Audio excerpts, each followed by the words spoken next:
Welcome to the deep dive. Today we're heading back to 1960s Glasgow. hmm We're looking into a case that still chills people today. The hunt for the serial killer known only as Bible John. Yeah, it's one of those cases that really sticks with you. And Glasgow back then, is a really vibrant place. Definitely. Working class city, lots of life, lots of community spirit. Absolutely. Mhm. But underneath that vibrancy, there was maybe a hidden side, vulnerabilities that someone like Bible John could exploit. It's really the backdrop for this whole terrifying story. Exactly. And that's our mission for this deep dive, isn't it? To really try and get under the skin of this mystery. Yeah, to look at the details. We'll be digging into the initial investigation, looking at the key facts, the clues, and trying to understand why this figure remains so elusive even now. And we're basing this on the accounts from the time, right? Mhm. The initial reports, the investigation details. That's right. We're trying to reconstruct it based on how things unfolded back then. So, really getting into the raw material of the case, how it started, how the police tried to make sense of it all, the horror, really. And the horror really began to surface in '68.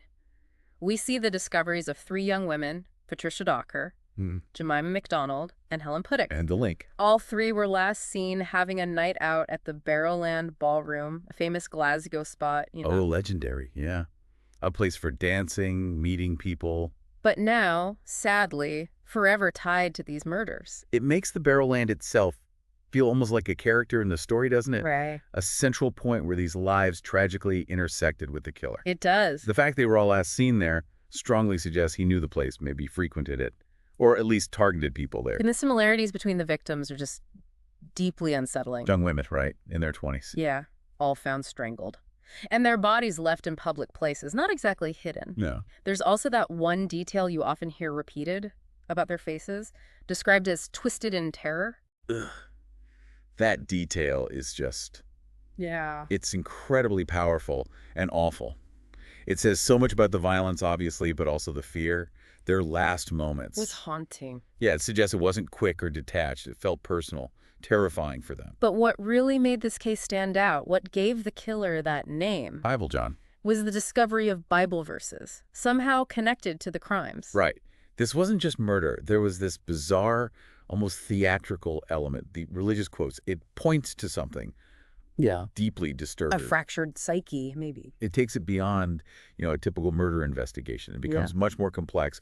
Was he trying to justify it or maybe taunt the police? It raises so many questions. Was it delusion or was it something else, a calculated move? Exactly. And the police, naturally, they zeroed in on this crucial link. The Barrowland connection. Yeah.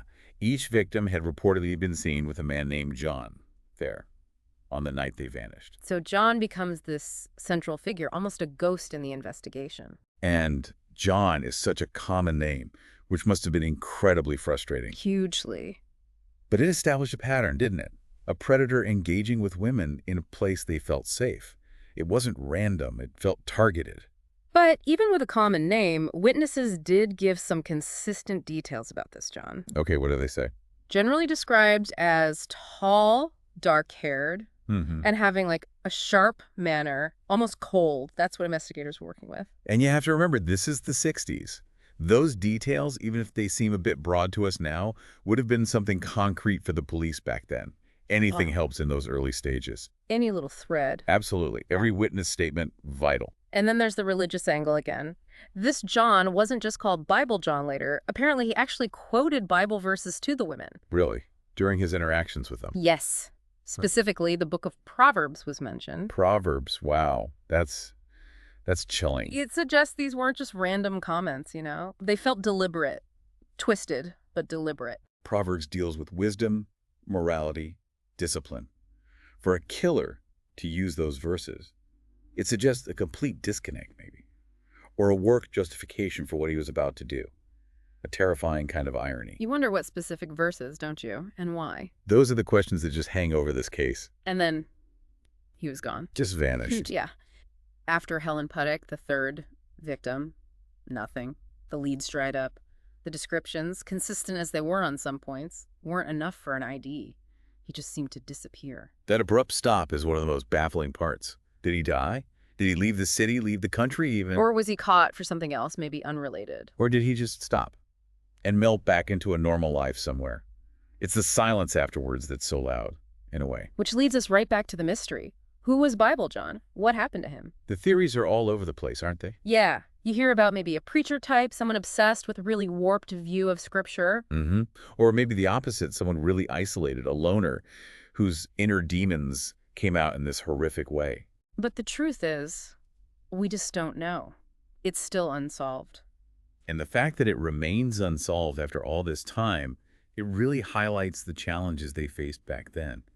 Maybe something unique about the killer himself allowed him to evade capture.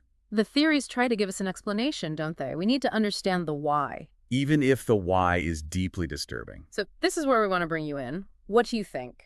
What are your theories about Bible John? Yeah, what happened to him? Could he still be out there? Could he have lived a long life completely undetected? Or was he someone already on the police radar, maybe? Someone they knew but couldn't connect? We'd genuinely love to hear your thoughts. Let us know in the comments. It's a puzzle that people are still trying to piece together. Definitely. And cases like this, these enduring mysteries, they remind us about the power of the unknown, I think.